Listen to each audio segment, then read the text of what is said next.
On This Week in Erie, once again, we're going to talk to Queen Diva and life coach Heidi Parr Kerner. We met up with her a year ago. We talked to her last week, but we decided to continue our discussion because there was too much information. Because one of the important things that we need to focus on as we learn to get out of this COVID-19 mess and as the vaccines come around and life maybe returns to normal, it's time to prepare to ditch the sweatpants and step out once again. So Heidi Parr Kerner joining us now. Heidi, as we discussed even last week, you know, a lot of women, you've been at home, you haven't been going to the office, and just the idea of going out for dinner again or socializing in person with people maybe you haven't seen in a while. How do you navigate this?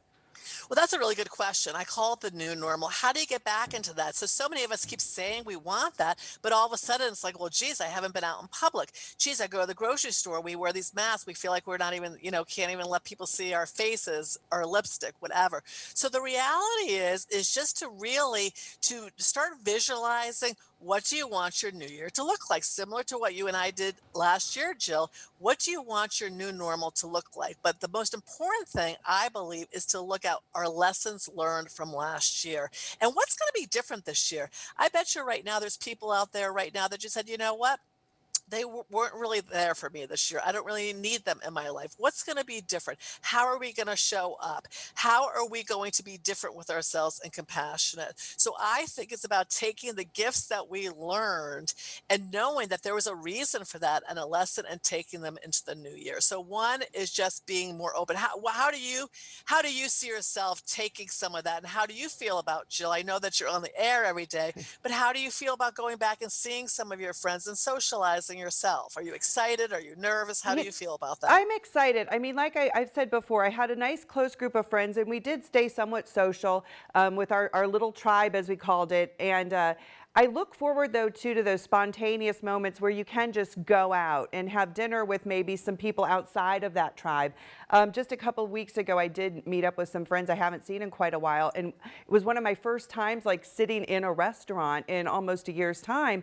And there's a bit of anxiety, though, in terms of, you almost rather stay home, if that makes sense. Like, I feel like I've become more of a homebody, like I'm enjoying being at home and trying to push myself into being social again. Does that make Well, that's sense? a really good point, and it is, and it's kind of because we've gotten comfortable, and it's kind of like we're these shy little kids now and stepping Hmm. out. So we can remember taking the lessons that we don't have to do it all at once, and be choosy. Who do you want to spend your time with? So if we keep remembering the gifts, the quietude, the compassion, the family time that we did have, how can we bring that forward? The second thing, and you're going to like this, because last year we talked about our vision board. And I know, I think, didn't you make a comment that you wanted to just throw your vision board into the fire? Yes. And I, You I said something. didn't, but I should have. I know, but you know what? So, okay, so then how can we go into the new year? Because I know a lot of people are like, ugh, why? You know what? We have to be resilient. We have to be courageous. We're still going into this new year and we're not still making travel plans. We still don't know how things are going to unfold, right? Right, So because we you still can't have really to be use compassionate. But you can't really use the vision board from last year because, like you said, our mindset's different. So, like, my vision for this year is much different than what I would have had last year. Right, because are you planning a trip? I mean, God willing, you can do that, but who knows? But what I'm going to encourage people to do for the new normal, and this is what I'm doing as the queen bee, because I'm the vision board gal. However, right now, I just got this the other day. I have my board. I don't have anything on it yet.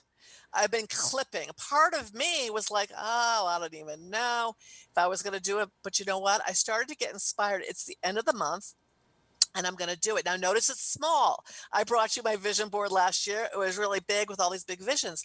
Everything's become smaller, but it feels more real. It feels more authentic. It feels more doable. And a lot of my goals are more on the inside. Mhm. So, are you doing a vision board this year or have you given up or can I re inspire you to You try have it re on again? inspired me. I will try again, but I like the idea of a smaller one.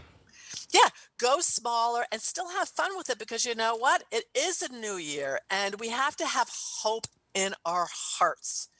Again, the words that keep coming up, we've been courageous, we've been compassionate, have hope in your heart, and it may look different again this year. Mhm. But what can it look like? What are the gifts that we're receiving?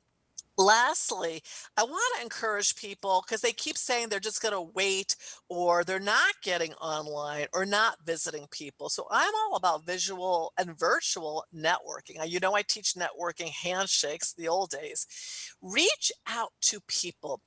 Reach out now. Don't wait. That's going to ease your anxiety for when you do get back together. Make other people feel special.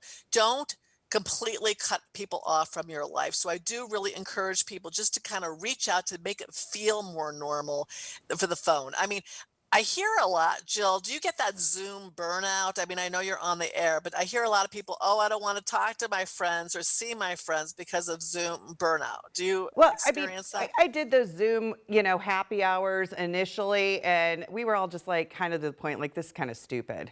But it was fun. But I don't have It to was do it fun. professionally that much, aside from like these types of interviews. See, the thing is, okay, so as the networking queen, 55% of our communication's nonverbal. So as much as we may say, I'm just going to pick up the phone and call people, that may feel easier. But guess what? We're missing that face-to-face Hmm. connection. So especially for those people that are living alone, I believe in the Zoom. And the reality is you take your Zoom breaks. And I was on Zoom the other day and somebody had a cat on it and I found myself sneezing. I'm like, hello. We can forget that we're really on Zoom and go back to normal. So keep those relationships. It's so important for all of us right now. So those are just some of my tips. Get your vision board. Have hope in your heart. Plan ahead. It maybe not plan your trips, but what are some other goals that you could have?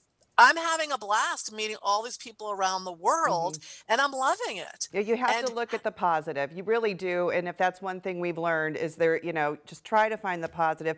Heidi, I appreciate so much talking with you. You're so inspirational. And I look forward to having more conversations with you and hopefully seeing you in person soon. exactly, face to face. All right. That So will be on great. the Thank you vision so much for board. having me back. Let's make that on the vision board, a face-to-face Absolutely. coffee. Thank you, Jill. Heidi Parr Kerner, as always, thank you so much. And that does it for another edition of This Week in Erie.